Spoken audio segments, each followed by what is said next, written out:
Big news for the Chiefs unfolded this week when they claimed veteran linebacker Terrell Suggs off the waiver wire. Suggs is a 7-time Pro Bowl selection and a Super Bowl champion with the Baltimore Ravens. For the Chiefs, he'll be used at defensive end, where the team has a need after the season-ending pectoral injury to Alex Okafor last weekend. Suggs met with reporters on Wednesday, and so did quarterback Patrick Mahomes. You'll hear from both of them on SportsBeat KC, presented by Big O Tires, the Kansas City Star's daily sports podcast. It's Wednesday, December 18th, and I'm your host, Blair Kirchhoff. After a break, KU beat writer Jesse Newell stops by to discuss the nation's new number 1 ranked team. The Jayhawks rose to the top this week and will put that ranking on the line Saturday when Kansas visits Villanova. Jesse talks about what's gone right for KU since the season opening loss to Duke. But first, here's the newest chief, Terrell Suggs, on what he likes about being in Kansas City. One thing Suggs likes and will be noticeable to you right off the bat is the camaraderie in the locker room. Often, a basketball game breaks out there, and on Wednesday, the biggest trash talkers were linemen Chris Jones and Colin Saunders. They're the ones making most of the shots and the background noise. I've been feeling that welcome since I got here, so thank you. I believe it. What made you want to be here after talking to Coach and seeing the vision for this team? Well, it's hard to turn down the reigning MVP, and a playoff team, and, just the exciting things that they're doing, this atmosphere. It was kind of hard to turn down. I was really uncertain about, my future last week, but it was just like with a coach. I talked to Coach, and, just a brief conversation. And I was like, okay, well, let's see. Is Coach the only one you talked to? I talked to Coach. I talked to Spags. Talked to the GM, and it was all really good conversation. What was your relationship like with Spags back in Baltimore? Oh, it was really good. I've always used to give him a hard time. He was the DB's coach, and he's pretty knuckleheaded, hard-headed. So it was always a good, fun atmosphere, and it's good. Now I get to play for him as him being a DC. 2 games left in the season, and then the postseason. How much do you feel you can come in and contribute right off the bat? I think I can come in and contribute right off the bat. This was the team that was, a penalty away from the Super Bowl last year. So, you're not really missing much, but hopefully I can add that extra addition that we can, kind of potentially do something special. What have you done? What did Andy and Spags and some of the others tell you that sort of made you feel like this is going to be the right place for you? Well, you could see we got a 21, basketball game going on behind you, so that's definitely my kind of atmosphere. I asked Coach, I was like, we just learned the hard way that, you just can't, a player like me just don't fit in anywhere. And he was like, Andy, Coach Reed, excuse me, he got on his head, trust me, said, you will fit in here. And, I took him at his word, and it's been pretty exciting, been pretty fun since I got here. How much is different from, I know you have familiarity with Spags, but how much is different from what you knew a few years ago to what you look at the playbook now?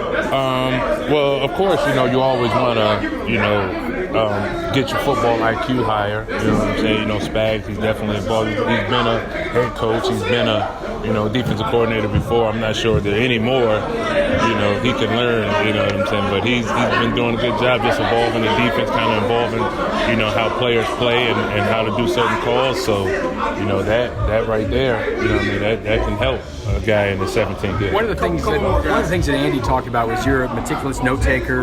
You take this very seriously. And Patrick, we just talked to him. He said that he remembered a play last year in the game here where he expected you to be somewhere else and you were where he didn't want you to be. Just talk about your study habits a little bit and how much you have to do that kind of stuff to stay in the game this long. Well, I like to think that, my mentors, I've had the highest of education, and one thing I've always noticed, they were always, writing stuff down, taking notes, and when you can get the game to slow down for you, you can play a lot faster. So you always want to give yourself an edge, you want to help your team win, and that's pretty much going to preparation. You know what I mean? You don't want to lose games, failing to prepare. So you want to kind of be prepared for anything that comes your way. So I always took notes. Watch excessive amount of film. So it goes into the kind of player I am. It's an arm player. Last one. Looking at what you did in Arizona, playing over 70% of the snaps so far this season. At 37 years old, just what do you want fans to know about what you're bringing to this defense right now? I'm going to play my heart out for you. You know what I mean? It's going to be new for all of us, but it's going to be fun. And you're getting a player that is going to leave it all out there. Do you expect to play Sunday? I hope so. I'm planning on it. That was Terrell Suggs. Here's Patrick Mahomes, who was asked right off the bat about the Chiefs' signing of their new defensive end. Yeah, I mean, obviously having a veteran who's had a ton of experience in the playoffs and making these runs at what our ultimate goal is, I mean, it's going to help out. I mean, he's someone who's still playing at a very high level. I remember last year him and you could tell by his film study of him knowing when I'm making checks, and then obviously he's talented to still be around and making sacks and doing those type of things. So I think it's going to help us out tremendously. What was your reaction when you heard the news that he was coming here? Yeah, I was very excited. I mean, just to add someone like that at this point of the season that you know is going to come in and produce, I mean, I was very excited to have that. And obviously with playing him last year, I understand how tough of a matchup he is to play against. Anything specific from that game that you remember about him? Yeah, I remember there was one time where they were blitzing kind of away from him, and I knew he was dropping, but I was trying to check into a different play. And I don't know if he had seen it from weeks before, but I went to throw the ball, and he was right where I wanted to throw the ball. And that just shows with the film study and the preparation that he puts in, that he understands the game, and he has the experience to know how to disrupt what quarterbacks want to do. How much are you guys, as just teammates, going to try to support him to get him as quickly up to speed as possible? And what's that like for you watching the last 2 seasons of guys come in during the middle of the season and how you try to get them to where you want them to be on Sunday? Yeah, I think the coaches do a great job of preparing those guys and putting them in the situations where they can go out and produce. And so I think as he gets more and more reps and he gets more and more time here, you'll see him being incorporated more and more in the games. And he understands so much already. And I'm sure he's been in certain schemes and switched schemes and done different things that he'll be able to pick up the plays fast and understand what they need to do and what his role is as far as every play goes. And so I'm excited just to see him getting incorporated more and more as we make a run at this thing. Patrick, you talked about your pocket awareness after Sunday's game. Can you elaborate a little bit on what went into the past couple of weeks trying to improve in that area?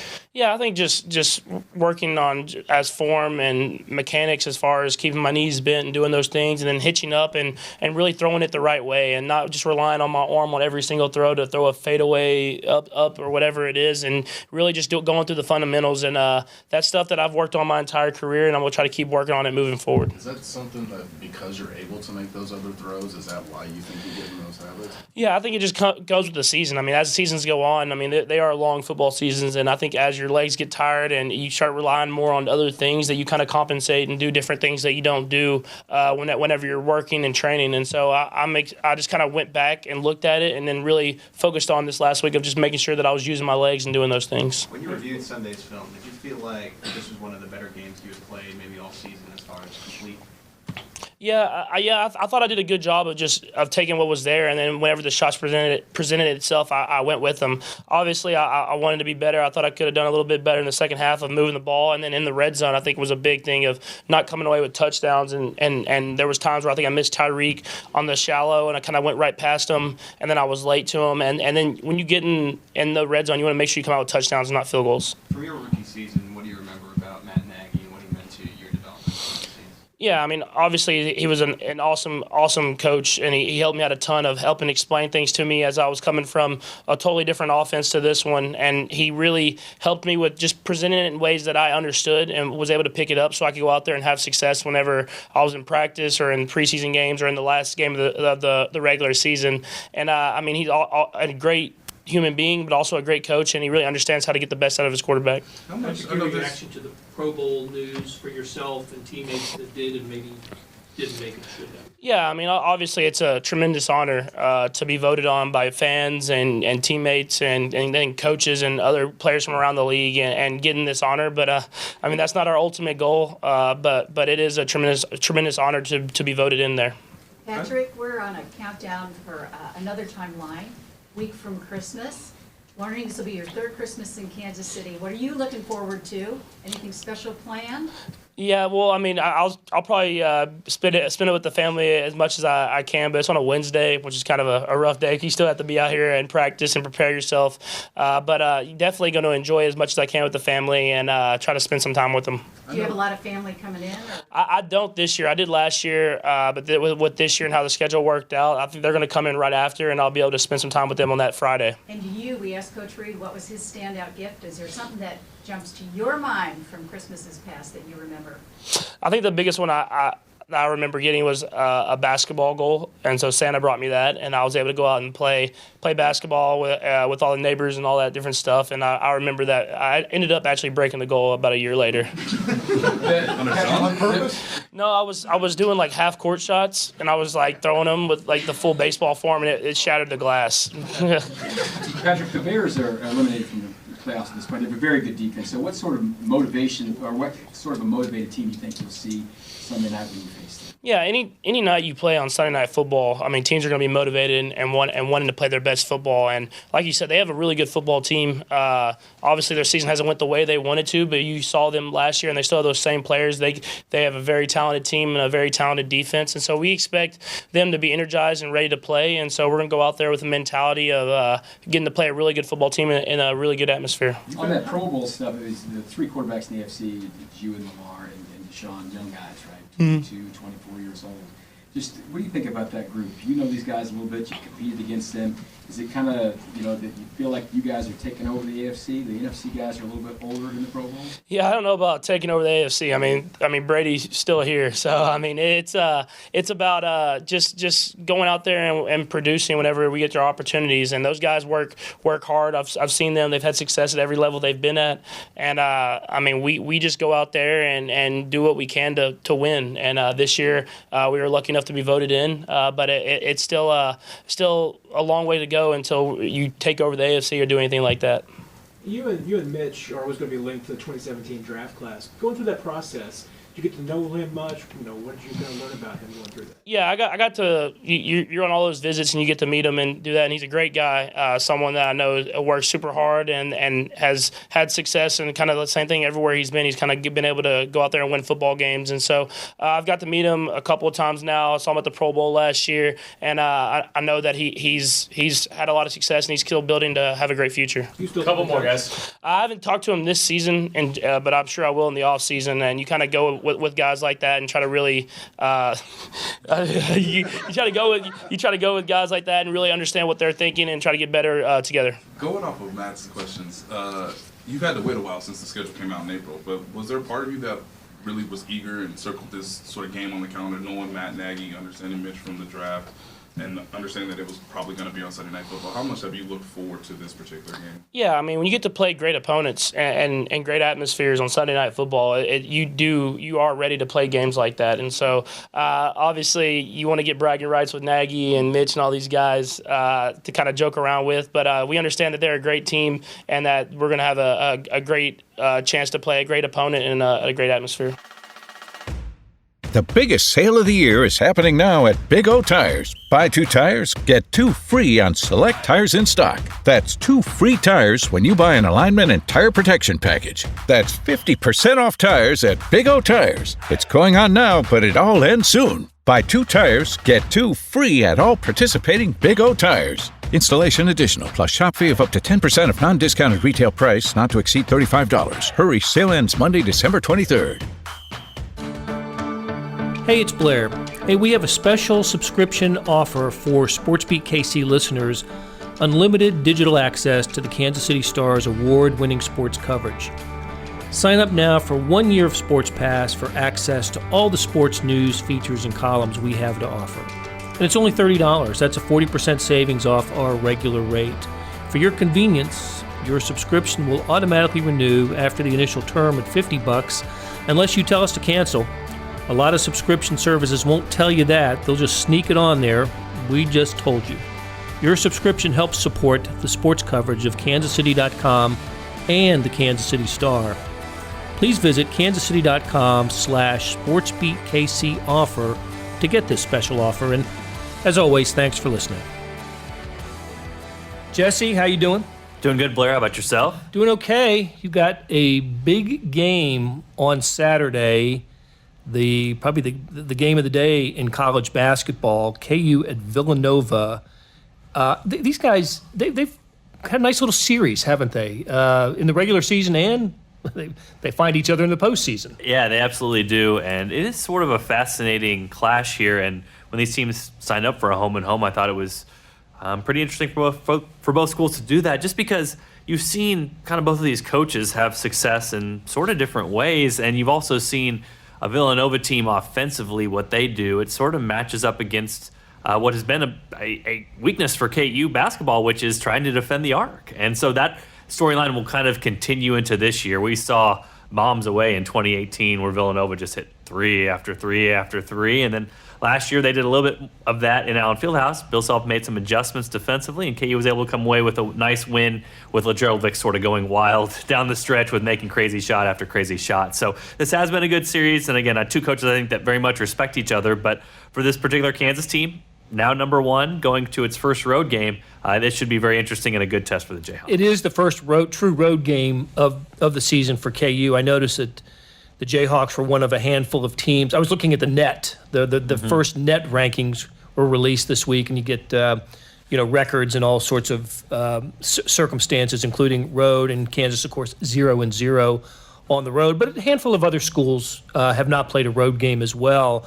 So this is the first of 2 straight road games for KU. They'll close out their non-conference schedule with Villanova, and then a week later, Stanford, I believe, is at Palo Alto. Yeah, absolutely. And Stanford, do you want to talk about the net rankings? I think Stanford's 9th in those, which I think goes to show you that this is a team that maybe has overachieved about as much as any team in the nation. What the net doesn't do compared to maybe the Ken Palms of the world out there, just for the people that don't know, is the net only takes numbers based off of this year. So kind of what keeps Stanford at like 50 in Ken Palm is basically Ken Palm will look at last year for you, and they don't want to overreact to just a few games sample. But the net says, hey, we'll just look at what you did this year and compare that and compare it to every other team. And that shows you how well that Jared Hass's crew has been playing down there at Stanford. So you mentioned it. KU hasn't played a road game yet, but here I can count it up. 1, 2, 3, 4, 5. 5 of their next 7 games are on the road. So this will be a road-tested team here very quickly, and Bill Self's team is not taking it easy on the finish line to get to the Big 12 season, playing at Villanova and at Stanford right before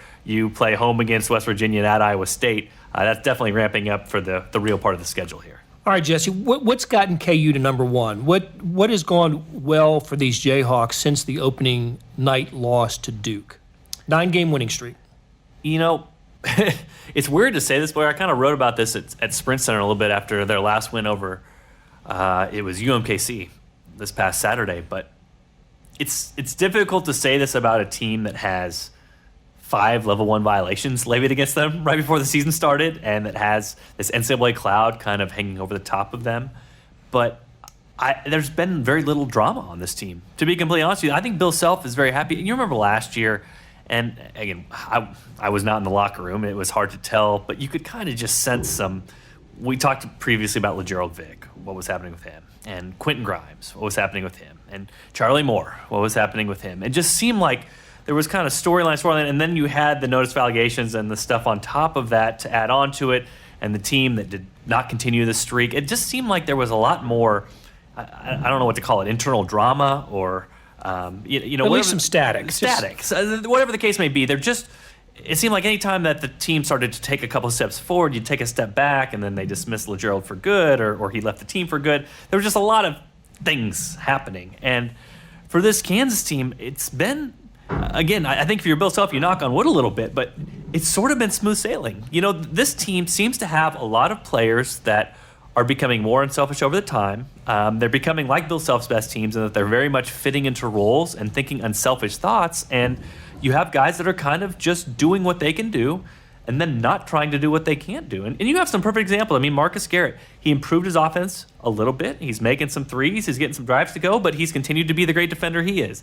Isaiah Moss, he's not coming in and trying to score 30 points a game. He's just shooting open threes and trying to play defense. And even, guys like Udo Gazabuki, we saw him with 4 assists the last game, and he's trying to find David McCormick and get him open. So I think you've seen this over time with Bill Self teams. It's really hard sometimes when you have really talented players to get them to buy into the team concept and what Bill Self calls the pie is big enough for everybody if it wins. And it seems like this team in a very early stage has sort of bought into that. So you see them playing good defense. You see them being unselfish offensively. And it just seems like every single game, this team continually gets a little bit better, a little bit better, a little bit better. And ever since that Duke game, it just seems like a team that has very little drama. And that is not what has happened to a lot of those other teams out there, the big name teams that have lost to Evansville at home, or Stephen F. Austin at home, Wofford at home, Wofford at Minnesota. I mean, all these other big name schools. It seems like just something has kind of gone wrong, and there's been a chink in the armor for Kansas. It just has kind of been a gradual improvement over time, and just not really many storylines to pick at for this team, just because they all seem to get along. You mentioned David McCormick just a moment ago. He was the revelation in their previous game at Sprint Center against Kansas City. Consider the opponent mid 200s in terms of Ken Palm, but the ability for McCormick to step out and hit the free throw line extended jumper.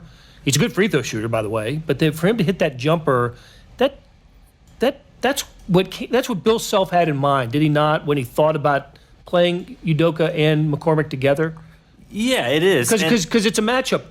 When he hits that shot, that's a big matchup problem for teams. It is. It allows Kansas to do a lot more with the two big lineup than it previously could before. And you also have to give credit to Udoka Azubuike, who was finding him on some of those rim cuts because Udoka was getting double teamed. He remained patient, turned around, found David McCormick, got him a couple easy baskets. But it's sort of fascinating with David because so much of what Bill Self does is he tries to get his big men angles. And when we talk about getting big men angles for Kansas, that means kind of throwing it over the top.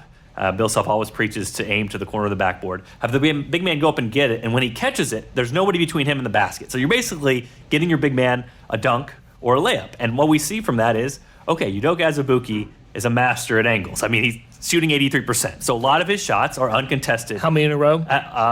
15 in a row. 15 in a row. 15 in a row now, and he's halfway to the NCAA record. So, yeah, so you see that with Bill Self players. What's interesting to me about David McCormick is he hasn't really mastered that yet, and he isn't really the best at that, like knowing when to hit a guy, knowing exactly when to get the position or how to get the position. But what he's really good at is, as you mentioned, he's got a pretty good 12-foot jumper, and he's pretty good at when he gets the ball in the post. He can kind of do that little jump hook, maybe over a guy from about 5 or 6 feet, and that's a really good shot for him. So it's sort of, I don't want to call him like a throwback Bill Self player, because this really isn't a Bill Self player. He kind of makes things more difficult on himself, but yet he's able to make those shots and be effective in a different way. So we'll see how it fits in, but I think Bill Self, that might have been one of the biggest, you mentioned revelation, one of the biggest revelation for him against Kansas City, or UMKC, is that for a long time he thought, hey, it's really difficult to play two bigs on the floor at the same time. For that game, when Udoka and when David were out there together, they seemed to kind of complement each other and fed off each other, and potentially down the line there could be more scenarios where you could play two bigs together. Right. It gives them the option, doesn't it? I mean, it gives Kansas and Bill Self the opportunity to match up against an opponent or make it difficult for an opponent to match up against them, basically because they have the option of playing two bigs. Nobody else has that option. Yeah, and I think the biggest thing is when you face a one-and-done tournament at the end of the year,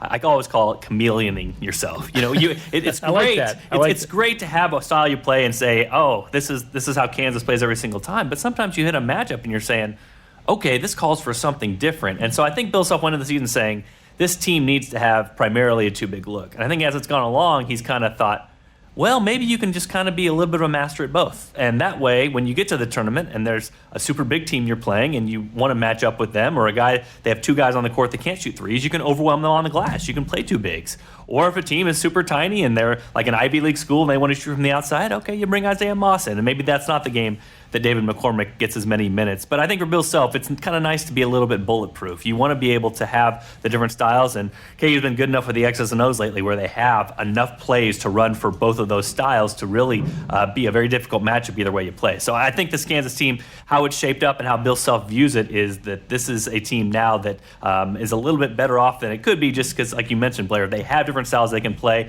and they can kind of cater to the opponent if the particular matchup calls for it. All right, so some truth in advertising. We're recording this too early to ask Jesse about his lean in this game, but I will ask you this, Jesse. You predict every game, and you predicted against the spread. Yes. What's your record against the spread through 10 games? It's 8-2 against the spread. 8-2 against the spread. Which ones did you miss? I missed the BYU game. I know that one for sure. It had to have been an early one after that because I said BYU would make their threes and they didn't make their threes. So that one. So Kansas. Actually, it was the Duke game. I said Kansas would win the Duke game. Okay. And Duke won it by 2. So those were the 2. Okay. So we're not going to ask you about which way you're going to how you'll feel about Villanova, but look, this is going to be a tough test for Kansas. I imagine a Wells Fargo Arena will be filled, about 19,000 people. It'll be a good atmosphere and be tough for Kansas to win this game and to go into next week number 1, since that has been the trend in college basketball this year. Kansas is the 5th team to be ranked number 1. I'm trying to think, not in any order, but Michigan State, Kentucky, Duke, Louisville. I guess that's it, right? And Kansas is could have been Ohio State if they held on for that's right. One more game, but they weren't able to. Right. So, all right. So, Jesse, you'll have to. Well, you won't have to, Jesse, but consumers of the Kansas City Star and KansasCity.com will have to find Jesse's story in this later this week, to find out where Jesse, who is picking at an 80% success rate against the spread, picks Kansas Villanova. Jesse, thanks for stopping by. Appreciate it, Blair. That'll do it for another episode of SportsBeat KC, presented by Big O Tires. Thanks for your comments, and if you like what you heard, or even if you didn't like it, let us know by leaving a rate and review. Those help. Thanks to those who had a hand in putting together today's show: Derek Donovan, Jill Toyoshiba, and Randy Mason. Links to the stories we discussed can be found in the show notes on kansascity.com and on the Red Zone Extra app. We'll be back tomorrow, we will, with another episode of SportsBeat KC, where we talk sports in Kansas City every day.